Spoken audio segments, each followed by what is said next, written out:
Welcome to the Two Beasts podcast, where best friends Chris and Ollie try and figure out this complicated thing we call life. We hope you enjoy.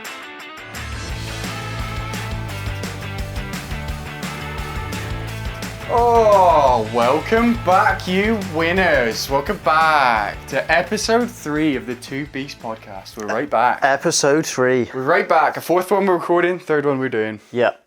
I was thinking, because we're filming this actually directly after the last episode that we did. Yeah. If we do this too often, because we're really excited about filming these at the minute. If we do this too often, when we talk about like things that we've done, like by the time this gets posted, it's going to be 3 weeks from now.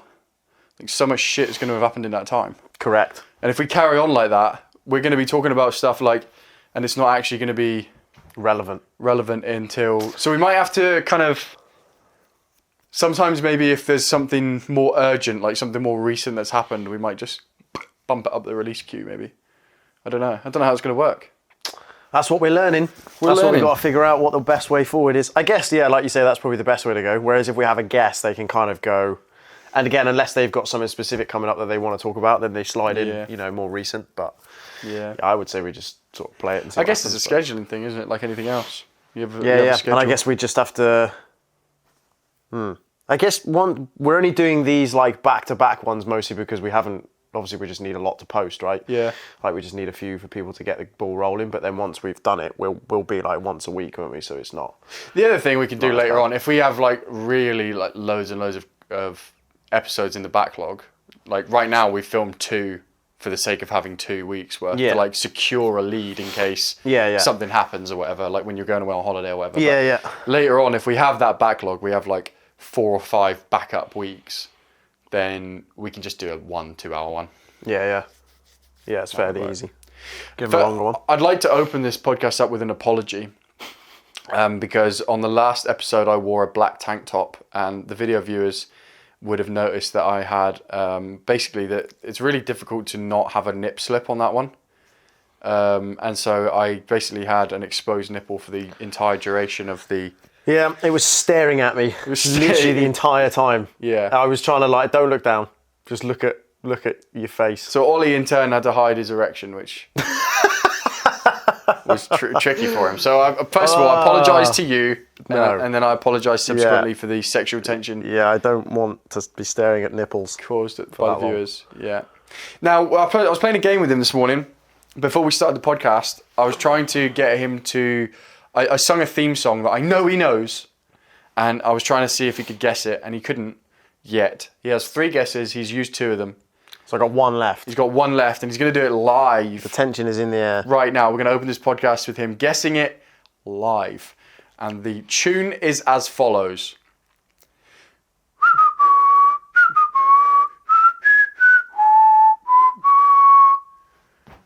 That's all I'm giving him. Have we got it installed on the PlayStation currently? Or is it just in the library? I don't know. Bollocks. I don't know. But so this is what. So he said, "Is it a game?" I said yes. Is it cowboy related? I said no. Then he guessed Fallout 4, which was incorrect, or Fallout, which is incorrect. And then he guessed Assassin's Creed, any of the Assassin's Creeds, which really was sneaky because that was multiple guesses. But I let him off. I let him have that as 1 guess, and I said no. It is not Fallout or Assassin's Creed. But it is an RPG based game. So to speak. Was it XCOM 2? No. Bollocks. That's a strategy game. That was your last guess. It's kind of an RPG. And I said we both played it. I've played XCOM. Oh yeah, that's true, you have. XCOM, yeah. No, it was God of War. Is it? It's Atreus' theme. Oh man. From God of War Ragnarok. Yeah, I wouldn't have. I don't like put that much attention on theme songs. The art. Really. You don't care about the art? No. You don't care about the thought and time and care that went into things? I just care about destroying things as Kratos. And even that you didn't do. You didn't do the final. I haven't 100%ed it yet. No, I've still got to destroy the I can't remember what it is now. What is it in that one? It's not the Valkyrie Queen, is it? It's the... No spoilers, please. No spoilers for the viewers. I'm not spoiling it. Well, people see. There's a final thing that I still need to do. There we go. Yeah. How's that? There's like a boss. There's a final boss I need to do. Maybe two. There might be two. I think there's two. The story I've completed though. I just haven't done the extra stuff. The extra bosses. Yeah. People don't understand what spoilers are. What do you mean? People, when you say no spoilers, they say, all right. But something happens this season. And they think that that's not a spoiler. Yeah, well, I mean, technically saying anything is a spoiler, right? Yeah. I didn't know. Just shut up. Yeah. Just don't say anything. Yeah. No spoilers. I try saying this to Billy all the time. Yeah. Because we're watching Walking Dead. Now, admittedly, Walking Dead has been... I shouldn't have even mentioned that. Because now draws attention that people might want to talk about Walking Dead. You just don't talk about shows that you haven't watched. That's your best bet. Yeah. But I realise I'm years late to the party. I'm aware of that. It's fine. I don't watch things generally. I'm not a big watcher of things. But she'll be like, like I've seen odd little things from Walking Dead over the time period. Like I've seen there's like a cut scene with, I know about Negan, the character Negan. Like I knew he was a thing. Yeah. And then she's like, oh, that's this season. That's this season coming up. It's like, what don't you understand about no spoilers, please? Shh. I didn't know Quiet that. your face. Now I've got all this information because it looks like it's going in a certain direction, and now I'm thinking, it's amazing how much the smallest of things said, like even if it's just a hint, like the smallest of whiffs of something, can just it just makes you go, oh great, thanks. The reason you're excited about it is because you got the organic experience that they designed. Yeah. And because you know something that I don't. And that automatically, as a human being, makes you go, oh, all right. Oh, I get to teach him something. Exactly. Yeah. Which is really irritating. Just let me... Unless someone asks, shut up. Let me have things. Yeah. Let me have things. Let me enjoy things. Let me enjoy things, yeah. I'm not where you are yet. No. I will get there. Yeah. Thank you. Just chill your beans. Thank you. I've realised that I haven't started the old... backup timer, so no, we're going to be late. We don't know how long this podcast has been going on. It might all be a disaster. About 2 minutes, I think. 2 minutes into the pod. That's not that bad. 2 minutes into the pod, and it's already all going wrong. We're already screwed. So, what's on today then? Yeah, well, you were telling me something about the whole reason we started this podcast was because you felt like you wanted to do something, a little extra with your life. You want to do something in your spare time. And I too felt like that. I felt like there was too much XCOM time and time for remembering, Atreus' theme songs and not actually doing something that might end up being productive. Correct, yeah. I think that's mostly stemmed from, when you start to do stuff with regards to, being more disciplined and having, a morning routine and, the stuff that we've done quite a lot of in the past, however long. And they talk about a lot of people have that classic thing of you don't have time. I don't have time to do this. Don't have time to do that. I'm guilty of saying it. You're probably guilty of saying I don't have time for that. I'm perfect. I never say things like that. Anyway, So I felt like I had. It's always that case. I don't have time. It's like, well, you do have time. You can just make time, right? You just need to make time. You either need to get up earlier, go to bed a bit later, or not do certain things because they're not as productive as they could be for your actual life, i.e., playing on the PlayStation or sat watching a film or doing, what I mean? Just scrolling through Instagram or YouTube or whatever, actually doing something productive for a reason why we started this podcast. Mm-hmm. Following on from that, I was I've been toying with it for a while. And I love my job, don't get me wrong.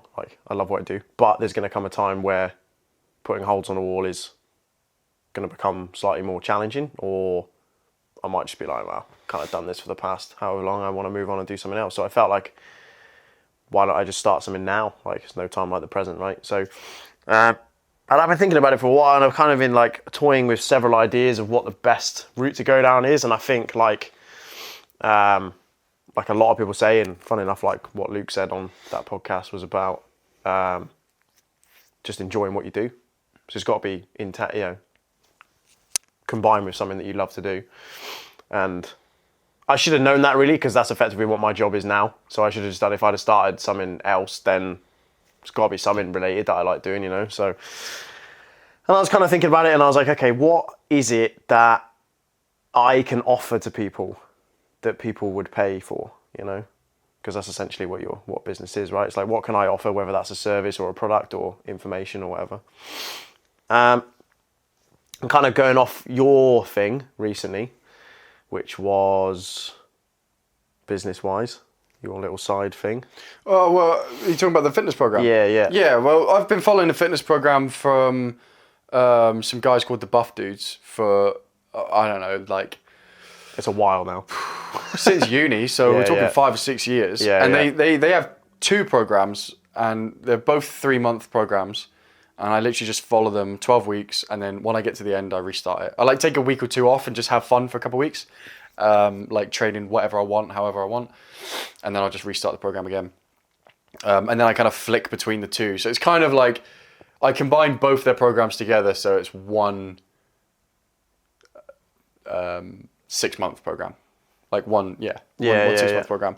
And so I've been doing that for like 5 or 6 years, and the last year and a half, my dad's been training with me as well, and like seen crazy results from this program. It's a really good program.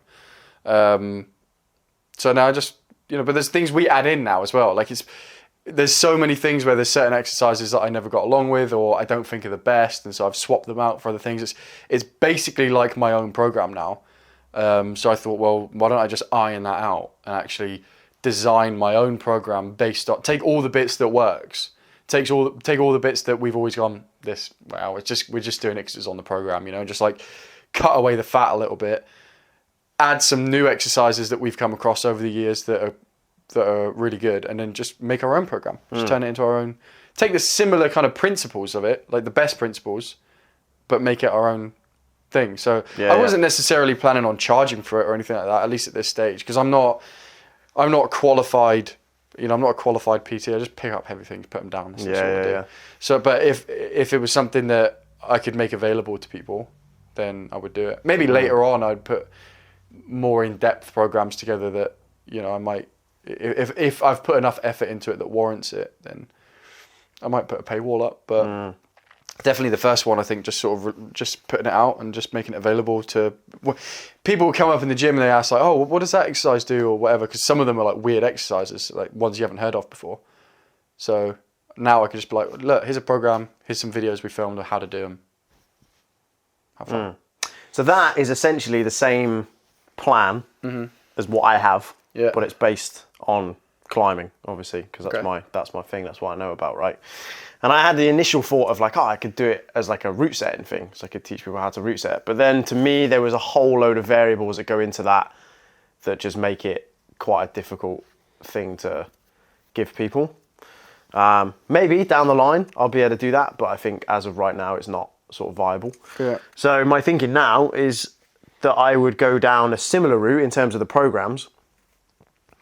But what I see in a lot of the climbing industry at the moment is there is a big emphasis on training. Yeah. So there's a big emphasis on getting stronger, getting fitter, and doing all of these things, which are 100% viable and what you need to be a better climber. But only up until only from a point of view where the majority of it. So like, take my experience, for example, right? So for the first maybe, how long have I been climbing for now?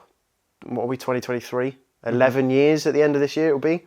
So probably in the first, I don't know, probably a good like 3, 4, maybe 5 years that I started climbing. Very rarely was I doing a mad amount of like extra training. So whether that was like fingerboarding, canvas boarding, climbing on a board, like all of this stuff that's climbing related. Very rarely, I had like pretty good background of, us going to the gym since we were 16 or whatever. So I had that and, I was pretty athletic anyway. So I kind of relied on that a lot. But what I did a lot of was techniques and a lot of technical based learning. And I think that's been very lost within the climbing industry right now. I feel like a lot of emphasis because of YouTube and Instagram and that social media world, what looks good is people training, right?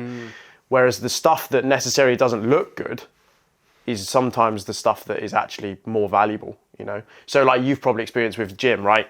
You can go in and you can bench, I don't know, however much weight with a certain way of lifting. But if you change that way of lifting and you get your technique better, your lift goes up. You can lift more. Yeah. It's the same thing in climbing, right? you can be super strong naturally, and you can go and do all of these things and train your fingers to be stronger and your shoulders and your core and everything else. But if you're not being efficient on the wall and you're not using your body in a way that means that when you get to the hardest part of the route, you have that capability and that strength to be able to do that one move or 2 move or however long it is, you then, you basically like, you just powered out. You don't have anything, Whereas if you have that technique, you're able to use that for the majority of the time, especially if you're a route climber in particular, like you're on ropes and stuff that are longer, you want to be as efficient as possible. But even when you're bouldering, like you want to be efficient. You don't want to be throwing your weight around and, getting rid of all of your energy. And that's the word I was going to use. So you can't, it's no point. You can train your base level of fitness up, but if you're then wasting that fitness on a sloppy technique, it's all a waste of time. Correct. Which is no different to the gym. That sucks as well, because the techniques theoretically you could learn in like 4 or 5 weeks worth of drills, literally. Whereas the base level of strength takes a long time, years to develop. So you're wasting a decade of your life if you're not looking at the actual in-depth. Correct. And that's why I feel like I improved and got as good at climbing as I did, as quickly as I did, was because I already, for me, it's not luck, I put the hard work in to get there, but I had that base level of fitness. Mm-hmm. I don't necessarily think that you need that in order to be a good climber. Like, I think you can start off with Personally, I think it's better because I feel like once you get the technical aspects down, it becomes a lot easier to implement the more strength and fitness-based stuff because you know how to translate that to the wall in the best way possible. Whereas if you're just going out and getting strong, well, that's great, but it's only going to take you so far. Yeah. And whenever I was doing like my one-to-one coaching or I was just coaching in general for the walls that I worked at, the technique side of things was my forte. Like, that's what I felt like I would do a lot of. Like the whole like programs and like, you've got like a 6-week program and you've got to do this, this and this. I was never like that into. I feel like I could get into that and that's probably something I can offer. But I think the technical aspect, and particularly because I'm looking at the market and I'm looking at everything that's out there, it's all just like, it's all program based and it's all just people want to get strong. They want to get strong. They want to get fit, all that. There's nothing really in there that's offering people the technical side of things, because I think it just sort of gets like, it's not like that important. Whereas when I first started climbing, that was everything, man. Like that's what I was taught. It was technique, because then you can implement the strength stuff a lot more efficiently and a lot more effectively. So I was kind of thinking that I would come up with these programs like you were thinking of doing with your workout stuff. And I've got all of these techniques in my head and loads of different drills that I've either come up with or I've found that work for me, or, and then again, open it up as like a free thing and be like, what do people want it? Because again, I get the same thing in climbing. I'm like, man, how do you do this? How do you do this move? And my answer will never be, go and do some fingerboarding. Yeah. Go and do some sit-ups. It's very, very rarely is it that. It's always to do with a different body position, a way you're holding a hold, how you're using your hands, how you're using your feet, how your body is. All of these sort of stuff is always to do with some form of technical advice outside of anything else. Like the classic thing I had the other day was in Swansea, right? So there was a problem that was set and it required you to basically like swing. You kind of like, it's like a more momentum based move. So that this kind of like new school form of climbing that's like parkour mixed with climbing, right? So you'd basically like swing your foot. You'd have these good holds and you'd use your leg to swing yourself across to carry that momentum. You'd then like plant your feet on this hold and sort of like skip along it and then catch the next hold, right? And I was watching these guys do it for, probably like 5 minutes or whatever, and they just couldn't figure out how to generate that momentum. And then literally once I said, use the leg to generate, they got it within like 1 or 2 attempts. So you think that for most people out there that are maybe trying to become better climbers and that are doing strength-based programs, you think that this could be a fairly instant change in their ability? 100%. Like they're a lot better than they think they are. They just need to clean up some. The amount of people I see in bouldering walls nowadays that are like obscene. They're probably as strong, if not stronger than I am, right? And that's no joke. Like I genuinely watch them and I'm like, your fingers are so strong, your core is so, your shoulders, like the positions you're holding are mad, but your footwork sucks, or your technique sucks, or you can't twist, or you can't, all of these things that if they had that, they'd just go through the roof, like. So what were you thinking of doing with it? You were thinking of like doing video tutorials and... I think so, yeah. I think that'd be quite fun to film, and to have those. And then, have like a program of drills, and I'd basically like set them out in levels. So I'd kind of like have like level 1, and that's like beginner to whatever grade, or I haven't quite ironed out what those breakdowns are going to be. But essentially, I'd give you almost like a like a starter pack type thing of like a footwork, or and then like a twisting or whatever, and break it down, and then that would increase as you went further along and got more into it. Because the thing is that like with strength based stuff, although there is you can always improve on your strength stuff and like your endurance, and you can always get better. But eventually there is going to be a natural ceiling of what you can get to as your body type and all the rest of it, unless you start going down the old PEDs route, So you can only get so far. Whereas technique, there is always like even the minute different things that you can do to try and, like make that move work for you or whatever. And I think the other thing for me is because I'm on the shorter side, if you were to build a climber, you wouldn't build me basically in the slightest. You'd build someone who was 5'8", 5'7", 5'8", 5'9", with quite a long ape index. So long, their arm length is from tip to tip is longer than they are tall. Whereas mine is the same. I think it might even be -1. Right. You know what I mean? So I'm like a T-Rex as far as climbing goes, right? But yeah, I've always managed, there's very, very few moves or very few problems that I've come up against where I've thought, I can't do that. Yeah. And the amount of people that I hear that just go, I can't do that because I'm short, can't do that because of this. And it's ironic because a lot of people say that a lot of the problems that I set are quite lanky, like they're quite long. Yeah. And they're like, who set this? It's really long. And they're like, oh, OJ set it, or Ollie set it. And they're like, what? He's like tiny. And yeah, okay, I do use a lot of strength and I'm quite strong for my size and all the rest of it. But there is a lot of, above and beyond that is technique, right? Like I'm a very good climber. I move very well. Like my technical knowledge is high. So I feel like that's where my advantages lie and what I can offer people. And rather than offer it in a sort of coaching role that's like, I do like a 1-to-1 with someone, which I just like, I enjoy that, but not in the same way as I think I would being able to just offer it to someone and let that. So like for me, and this is where I resonate with this more than anything else, is that for me, I was never the person, and I still am, I hate it when someone tells me like what to do, if that makes sense. Not in a like authoritarian way, but in a fitnessy type. Because I just think, well, I'm quite capable and I'm quite knowledgeable and I'm quite smart. So why don't I just go and research it and practice it myself? I've never really had a PT. I've never had someone like telling me like, this is the way. We've always had it where we've just sort of done it between each other, right? So, and the same thing with climbing. Like I had coaches back in the day and I was part of a squad and stuff, but it wasn't my thing being told like what I had to do. I was always that person that was like, why don't I just go and do it a different way? And why don't I just go and try and do it a completely different way to what other people are doing? Yeah. So that format of giving people the tools and then they go away and practice it, to me, resonates with me more because that's what I want.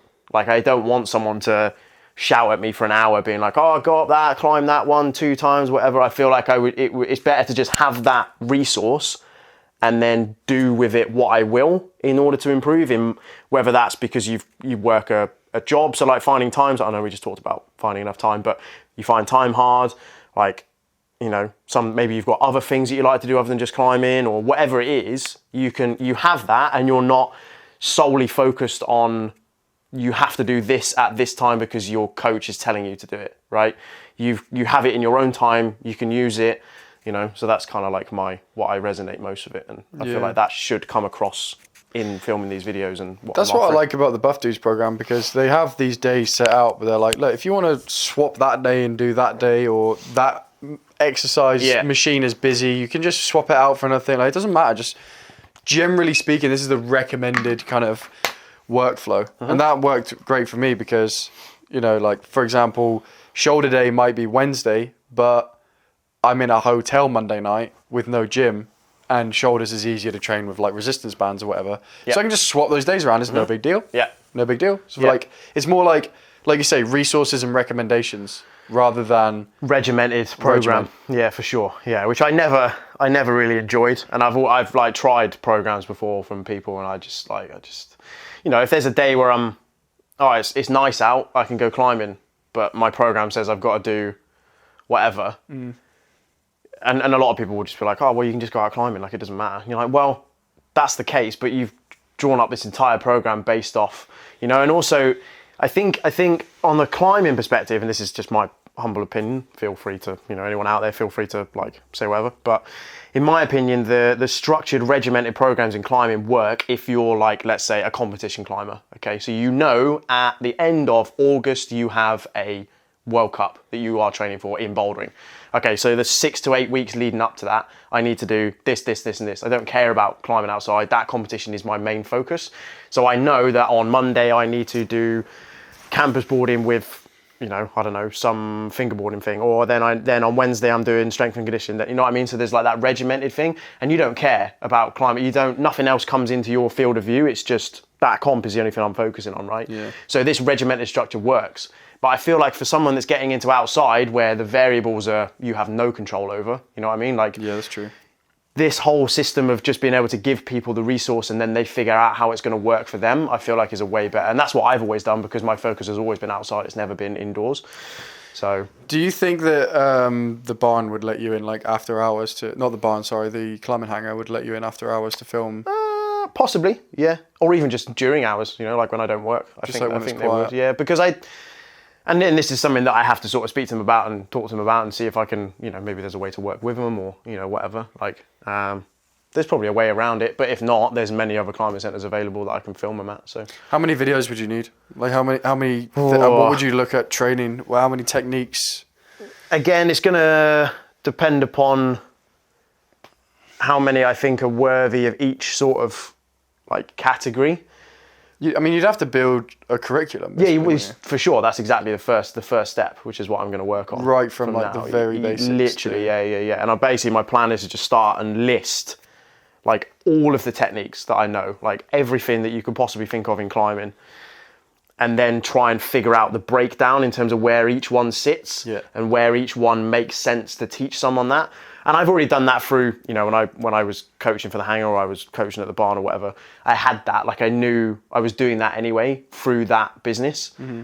But so I know like how things are structured and what people need at certain times. Yeah. So yeah, it's just a case of breaking that down. And then from there, once I know the techniques, then it's like, right, what can I get away with just telling someone in a word format that's fairly simple? And then what is a bit more complicated, so is probably going to require a video and me talking about it, I think. Or there might just be a case that I do all of them on videos or, whatever it is. I think so. I'm imagining like if you say like you had 30 techniques in total, you'd have like a category, like the first 6 would be like core basics. Yeah. Mediocre, advanced, expert, professional. Like you categorize it in that way. Totally. And you do just have videos in every single one, even if it's a short video, it doesn't matter. Like, a short video and then a recommended drills, like formatted like that. Yeah. And then probably you have a website, like a Squarespace or something, doesn't have to be anything fancy, where you have maybe a members access where you log in and then you go to a page and then you can just click through, boom, boom, boom, boom, boom. Yeah. Probably some kind of plugin you can get for Squarespace for like 20 quid a month or something where it's like a course creation thing. There might be a dedicated course creation like format. I mean, there's no shortage of people trying to build courses at the minute and flog them online. So I'm sure there's plenty of infrastructure online for that. And then, you just need to come up, probably not a script because you'd probably be better off just filming it itself. But just literally just spending a couple of days going in. And Ash was calling me there. That's why I got distracted. I should really turn my phone off for these, shouldn't I?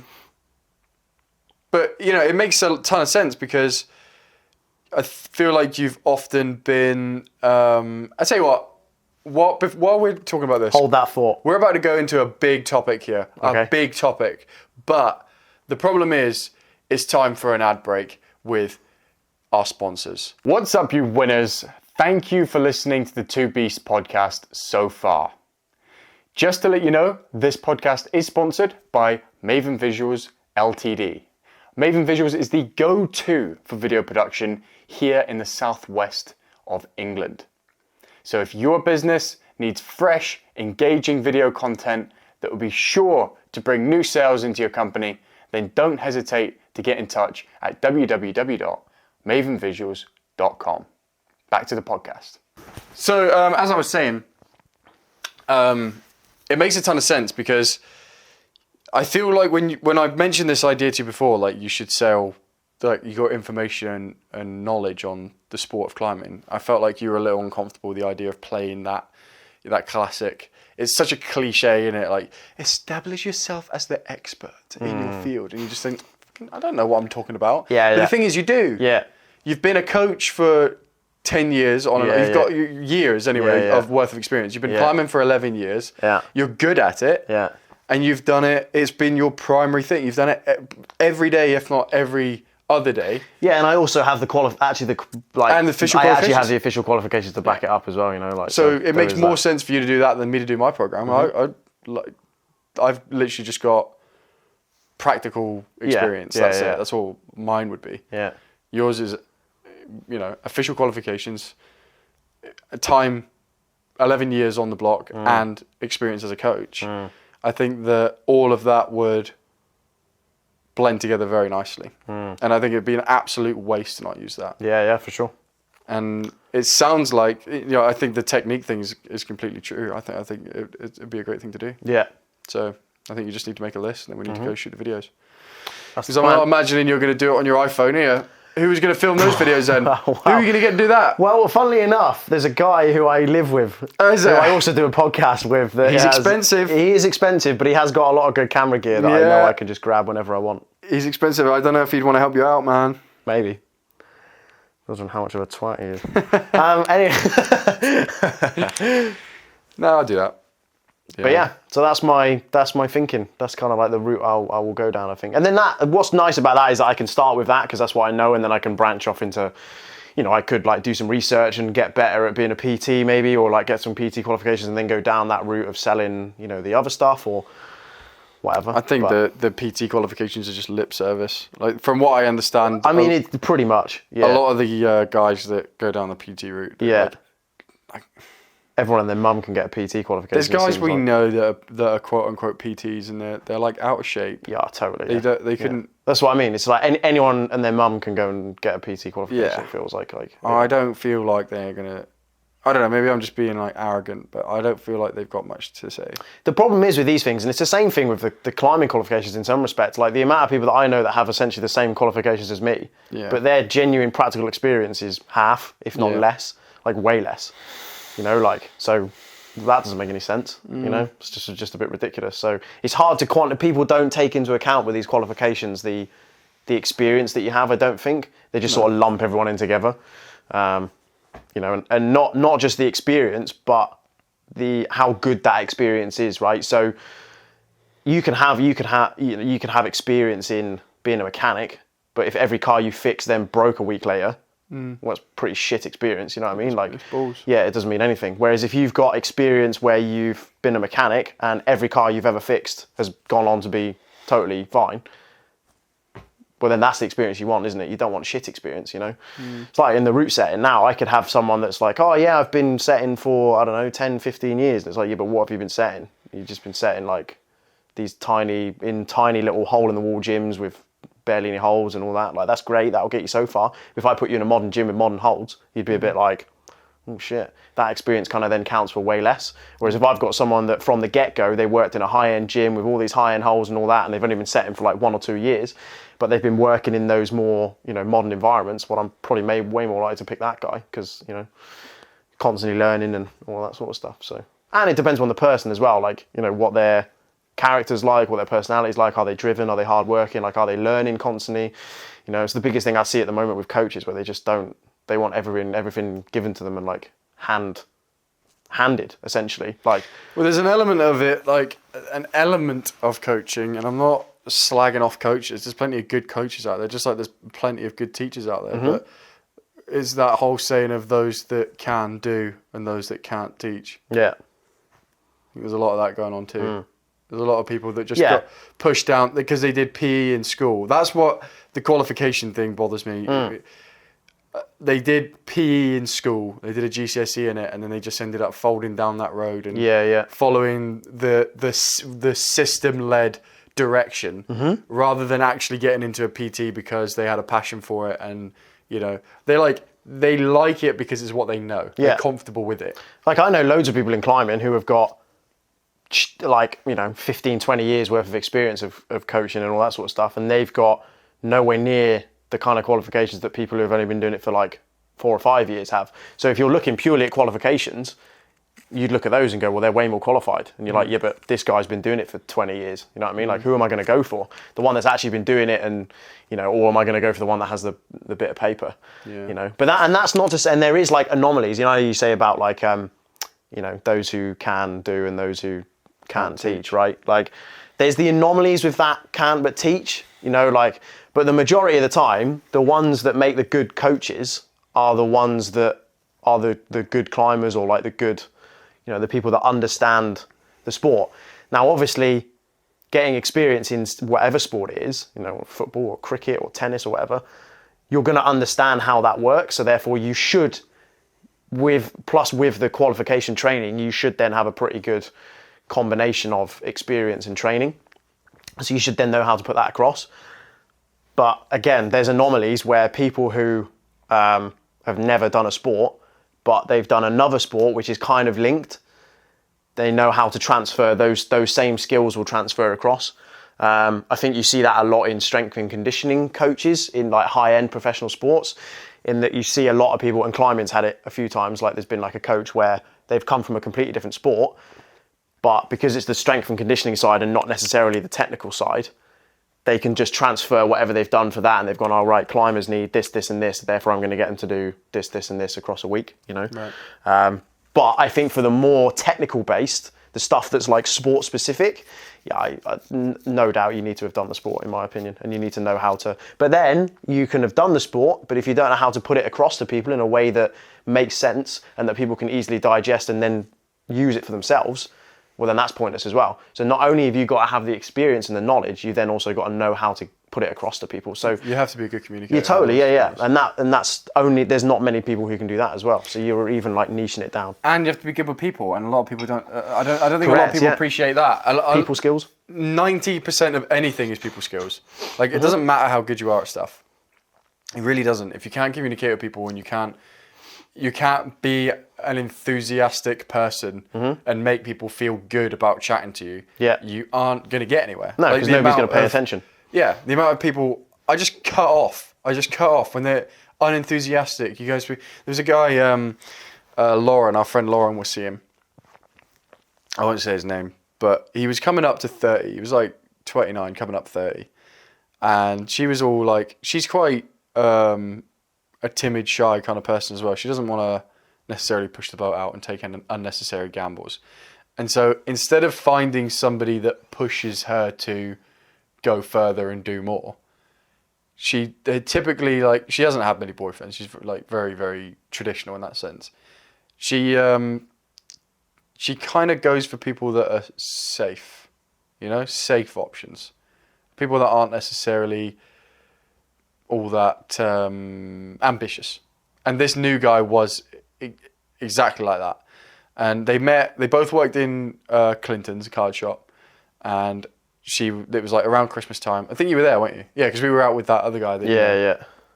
And she was going to bring him round to meet us. And I felt like an older brother, kind of like, you know, we'll see about that sort of thing, you know, like, you know, smoking, like taking a toke of my cigarette and sort of putting it out on the thing suspiciously. And he came and I said, so what, you know, what's your plans for life? Like, what do you want to do? He's like, just survive, really, you know? And just instantly, as soon as he said that, I was like, blocked. Yeah. Bammo. Yeah. Block and move on. You're gone. Yeah. You're a wanker. Yeah. It wasn't even what he said. It was the way. If he had said, oh man, I just try to survive, it would be different. I would be like, okay, now I'm curious to see what do you mean by surviving? You got this like outlook on life that's a little bit kind of, you know, on the fringe. You're a bit of a free spirited kind of guy. Like, what's your story then? Yeah. Just survive, really, you know. And part of that was because he was shy, but also, you know, you're 29. There's no excuse for that now. Like, you've got to get better at communicating. You've got to be a bit just enthusiastic. Just smile at people when they smile at you. This is all you got to do. Yeah. Because if you're not like that, You steal the energy out of people and no one wants to be around you. No. And then, if you're entitled, you'd say, well, they should want to because I'm this. It's like, no. No one wants to be around you if you're miserable. It's as simple as that. Yeah, for sure. Even loved ones, even your own mother wouldn't want to be around you if every time you just sort of sat there, like a mopey, whiny twat. And I think that's important. And we're not saying that you should be people shouldn't be positive all the time.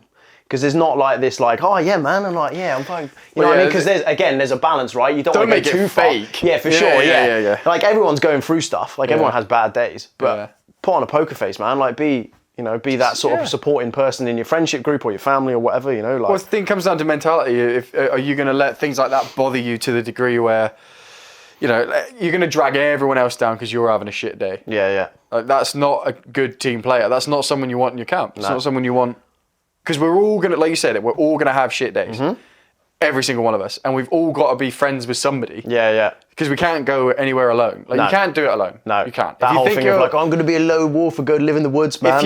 If you've got your Peaky Blinders, like, thing on your Facebook post saying about how no one gets you and that you're a lone wolf, you're pathetic. Get a grip now. Time to grow up now. Yeah. You've got to... You need other people. You need other people, but you do need them to be good, admittedly. Yeah, you need specific other people, yeah, and to be fair to those Peaky Blinders posting fellas, it is better to have no one than wankers. For sure. Yeah. Yeah, but if you had those two options, you're like, well, push them people away and be on your own. Understood. Yeah. I understand. And then go and find people that actually resonate with you and where you're going and build you up and all that sort of stuff. But you also aren't probably going to find them in the neighbourhood that you're already in. No, so you do have to go out and do stuff. Yeah, that's very rare. That's tricky though, isn't it? Because you've got to somehow have the confidence to do something you don't know is going to work. Miles away from... It's fear of the unknown. Yeah, doing stuff that you've never done before. Like, to a certain degree, I understand the difficulty of it. What was it, that quote that you always said to me that was, I don't know who it came from, but like always, was it Jordan Peterson who says like always be the man at your dad's funeral? Oh yeah, that was Jordan Peterson. Was it Jordan Peterson? Yeah. Be the man that at your father's funeral people can count on. That's it, That made me tear up when I first said that. Yeah, that's important. Yeah, that's huge. It is. Yeah. Yeah. You have to be, there is an element of stoicism that's necessary. Yeah. I'm not a big fan of the whole, let your emotions out, let them be as they are. No. School shooters are angry. You don't want them to let their emotions out. There's a line. Yeah. There's a line, man. You need to like have the ability to take a minute, like just pause and think about how those actions are going to affect other people and then just keep them. And that's not saying that you keep them all locked in and you don't talk about them and because that's then builds them up inside and makes it worse. But there's a way and there's a right time and again, the right people to be around where you can talk about those things or get them out or deal with them in a way that makes sense, not letting them out in a public area or in a situation where you're going to make things worse by letting those things out, like it's really important. There's a guy called Russell Brunson, he's like a marketer, like a genius marketer, and he talks about from the perspective of selling, he talks about how important it is to have an identity shift in the person. So like, you're a climber, that's your identity.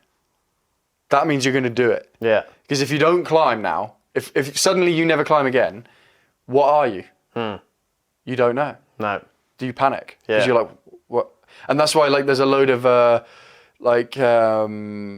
YouTubers will always give their fan base a name, like they'll create these communities, these camps, almost like cults. That's what cults do. And they give you an identity to lean into. I am someone who does this. Yeah.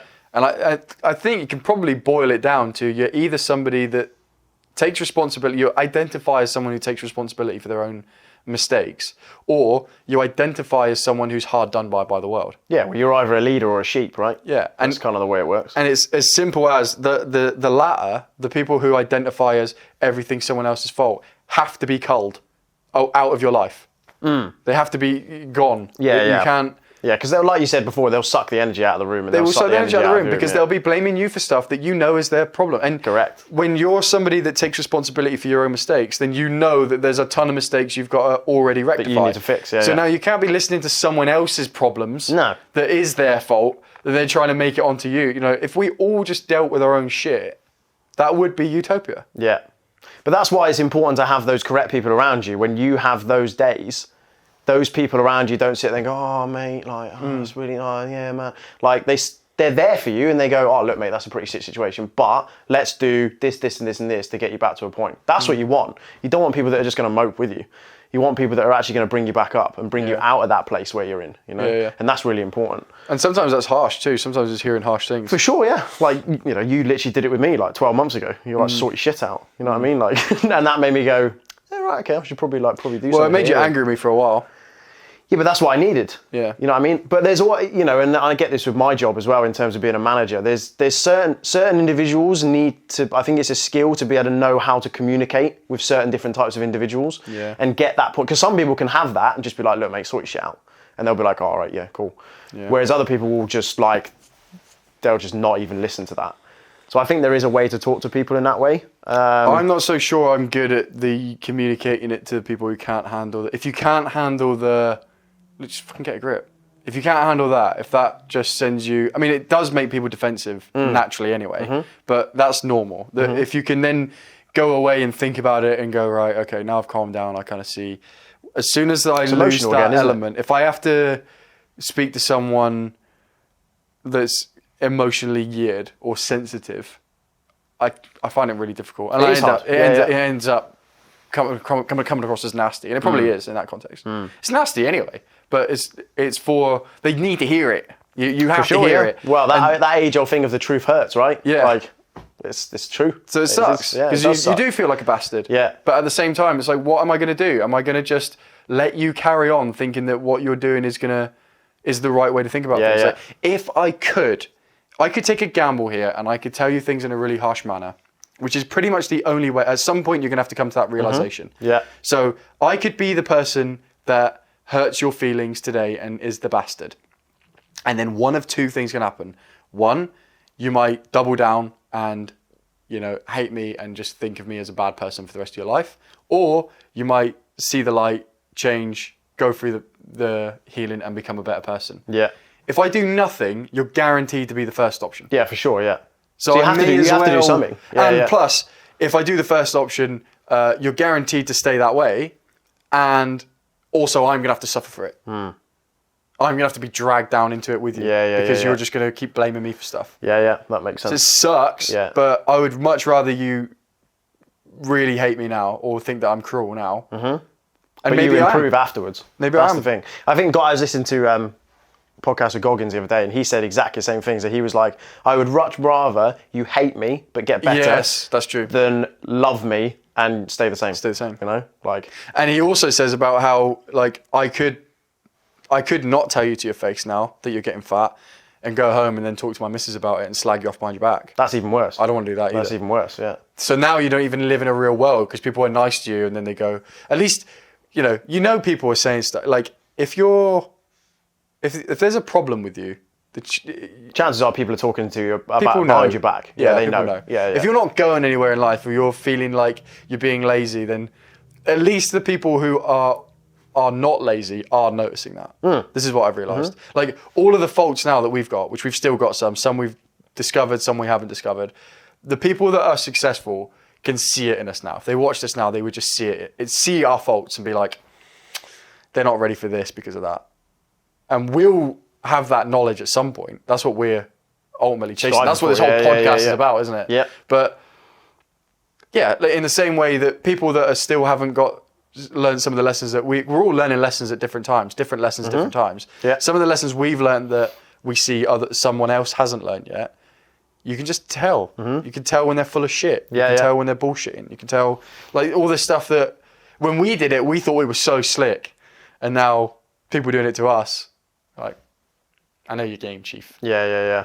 It makes me often worry about how much like I thought I got away with back in the day. I just didn't. You didn't, yeah, because someone would have known. But it goes back to we talk about like in terms of how much energy you have as a human being. We talk about it as bandwidth, right? Yeah. So it's like it's like the internet. There's only so much bandwidth you can have before shit starts to buffer or the internet cuts out or whatever. And your body is the same way, and your mental capacity for other people in particular and situations in life and all the rest of it is the same. So as a human being, you only have a certain amount of bandwidth that you can give. And if you're giving all of that energy to people that are not showing you the same energy back, are moaning constantly, are pissed off all the time, they're not going anywhere, they just want to like sit at home and mope, like that's all you're going to get. Like you're just going to burn yourself out, and you're just going to be constantly focusing on other people and how other people are, rather than focusing on yourself. So that bandwidth, you need to keep some for yourself for sure, because otherwise you'll just burn out and you won't be able to improve yourself. But then the stuff that you are giving out needs to be given out to the correct people. You know, whether that's your family, your support network, or as we call it, which I think it comes from Goggins, done it, that foxhole. Yeah, so it's like those important people that you have around you. And I think the problem is, and again with social media and all the rest of it, people want like loads and loads of friends. Like I remember back in the day with Facebook, it was always about like, how many friends have you got on Facebook? Like how many friends have you got? How many friends have you got? And you think about it and you're like, well, now I'm older. It's like, 2. Christ, yeah, like literally, like it's a small handful, man. Like 2, and I feel extremely fucking lucky to Yeah, have them. yeah, yeah, There have been that's times it, where when like I've been down or whatever, and like I've come down and talked to you for a bit, and I haven't even like necessarily told you what it was, but we've just chatted about something bullshitted, whatever. And then like I'll look at my phone and I'll see a group chat message from Ash and Lauren, and then Luke sent me something on Instagram or whatever, and I'm just like, I don't know that there's a lot of people that have friends like these. I don't know that that's the case, because when I hear other people, when I hear quote unquote normies, like when I hear like the kind of, when you go to a pub or like a place that we don't necessarily go anymore, and you hear other people talk about their friends, there's always like this, well then she said this and then he said this, so that's a bit of a drama. Bitching behind her back. Yeah. And I It's just like, think, are you friends? Or there are you is just no like, shot in my mind that any of my friends do that about there's no me. loyalty. There's nobody does that about me. No one's like, they might make comments on, well, I feel like he's been going down this road, and then like if we're both like me and you might say, I feel like Ash is going off the rails, and then we'll decide whether or not we need to bring it up to him or whether or not we're being wrong. And then if we both feel the same way, we bring it up to Ash. We say, hey, we were chatting the other day, and like there's never any like backwards snaky kind of nonsense. No. I really don't think many people have that. No. I don't think they have one friend like that. And then I feel like I've got this like network of close friends. But that's what you need, because you've had the ability to distance yourself from certain individuals that do that. And that is a lot of people, so because you have done that, it allows you to then really appreciate the people that you have, and therefore you bring them closer. So you do way more of this than you do of this, and that's the most important thing, I think, is just making sure that those people that you have very close to you are the I think it's okay to have like what I would class as like a mate or somebody that you like, an acquaintance.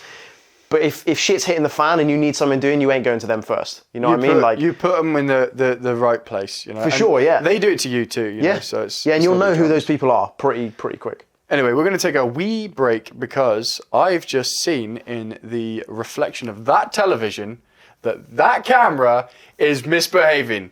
So we'll be right back after this message from our sponsors. Hello there, champions. Hey, are you getting married soon? Or do you know somebody that's getting married soon? So outside of this podcast, I am a wedding videographer full-time, and Maven Visuals Wedding Films is my company and also the sponsors of today's podcast. So if you want that guy from that podcast to come and actually film your wedding for you, then all you have to do is visit www.mavenvisualsweddingfilms.com. And if you mention that you're a Two Beasts listener in the consultation, then you will get 10% off whatever package you choose. All right, see you then. Back to the podcast. Welcome back. Ollie was just caught with his pants down there. Caught with his pants down on his phone. What a muppet. Shocking. We were just trying to figure out, actually, I know we were on a topic, but actually one of our cameras went down, so I needed to clear some space off the card and whatnot. So we kind of lost track of that now, haven't we? But never mind.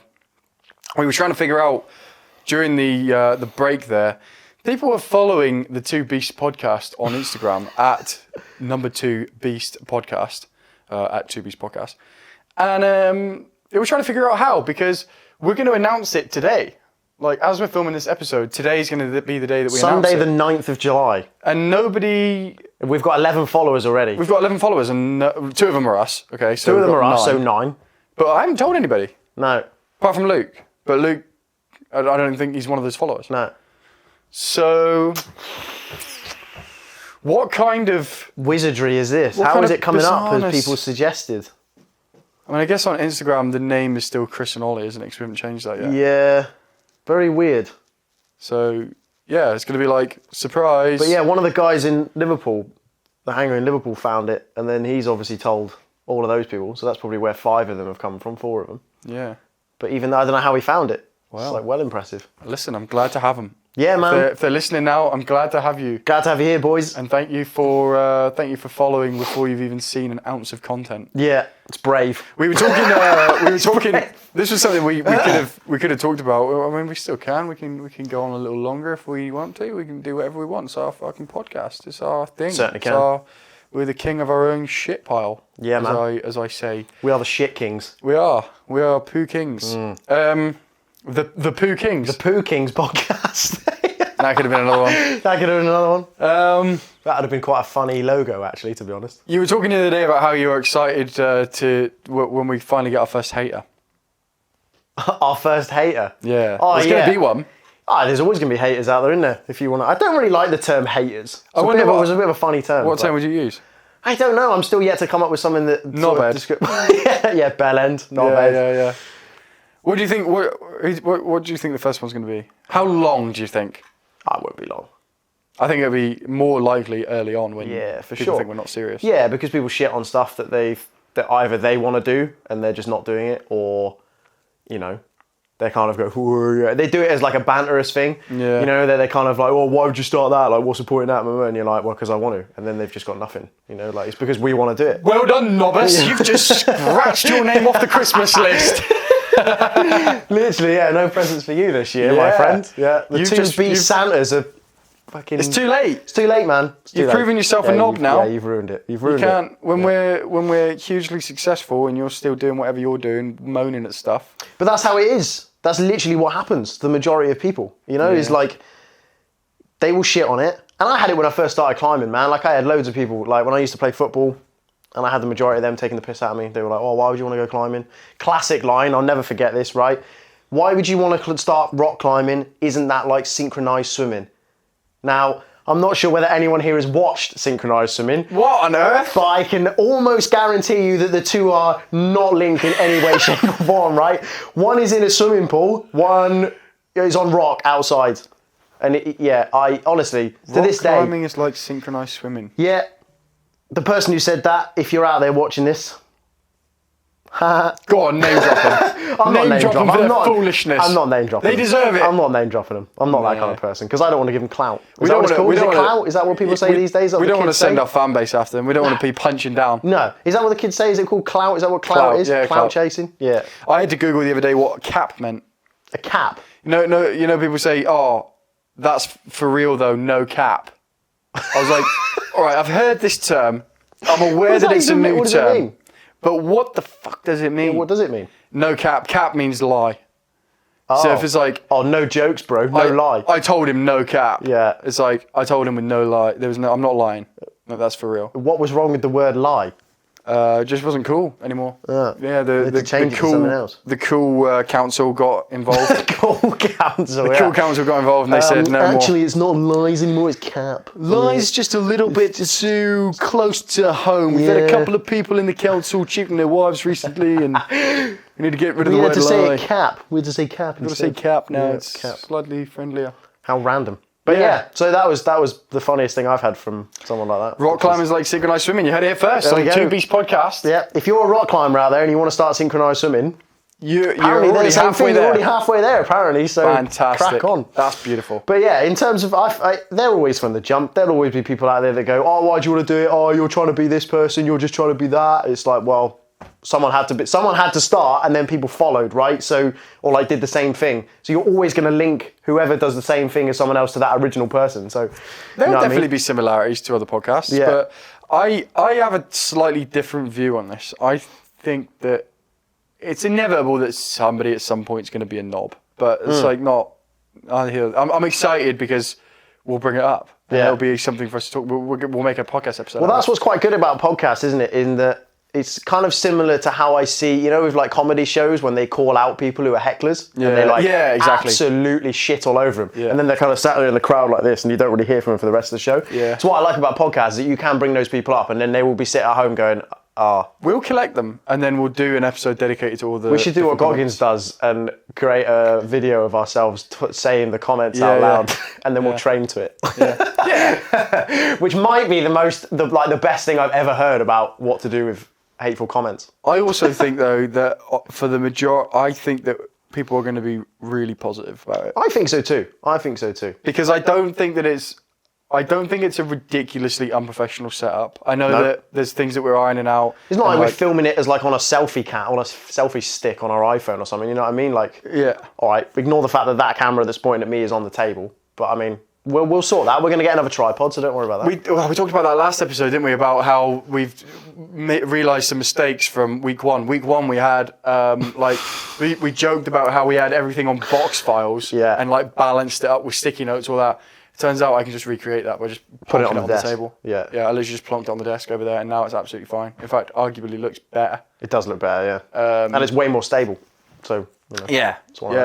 So that was a silly thing that I did. There'll be many more of them. Live and you learn, man. I realised that in episode 2 as well, I was slightly out of focus on my camera, which is frustrating. So apologies to anybody that was particularly aggrieved by that. I would just listen to that one. Don't bother watching it, just listen to it. I see. I thought you were talking to me. I thought you were giving me advice. No, I said just listen to it. If you're going backwards. I mean, it does help because your nipple was out the entire time, so it's probably blurred, which is actually quite helpful. Oh, that's true. So they'll probably be like, what nipple? And you'll be like, oh, well, there you go. It's blurred. Yeah. If you listen to it, then you don't have any of those problems, so just do that. I apologise for the nipple already. No, I covered that. You did, yeah. That was the first thing. That's fine. Well, listen, I think that it's been a very positive week for podcasting. We filmed 3 episodes this week. We have, yeah. We have 1 more week to go. So today is the 9th of July. We're filming this on the 9th of July. So put that into perspective. We are going to announce the podcast today, right now. We have the first episode completely edited, all ready to go. It's all done. We're going to announce the fact that we're actually doing this today, so that'll be exciting. And then, so maybe the start of next week we can talk about if anybody made any comments yet, or what the general reception has been. Yeah. We're going to start posting loads of clips now to the Two Beast Podcast official Instagram page, TikTok, and YouTube channel. That's where I want to post. Do we want to start the Q&As from next week, or should we wait? To be determined. So you could have a Q&A. Yeah, we could just put on our personal stories or whatever, like any questions for us or what have you. DM them onto. Because a lot of them are going to be shit questions, but some of them, there's some people, you probably are the same, but there's some people on my following list that are actually like quite deep thinkers. For sure, yeah. That would genuinely give us good questions. That would give us interesting, thought-provoking questions. Yeah. So that might be some funny ones in there though that we can bring up. That would be cool. Might be some funny ones. Yeah. Unlikely though. Unlikely. My followers aren't very funny. No, the patter will be pretty poor. Every time, a lot of head shaking goes on. They're gonna have to. Or this. They're gonna have to do good. They're gonna have to do good. Yeah. I know we're a little podcast. We've got big dreams, baby. Damn straight. We can't be having shit questions on here. Damn straight.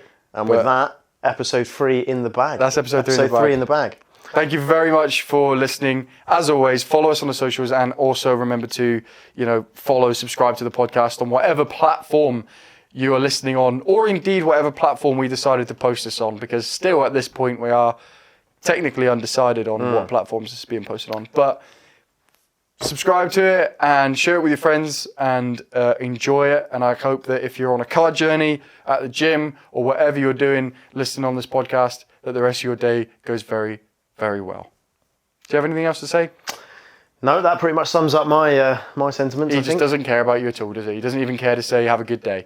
No, I said enjoy the sentiments, right? Like I agreed. I said have the best day possible, man. Like go out there and enjoy yourself. Backtracking. I'm backtracking. All right. Bye for now. Thank you for listening to the Two Beast Podcast. Please remember to like, subscribe, and share this podcast on whatever your preferred platform is. We'll see you next time. All the best.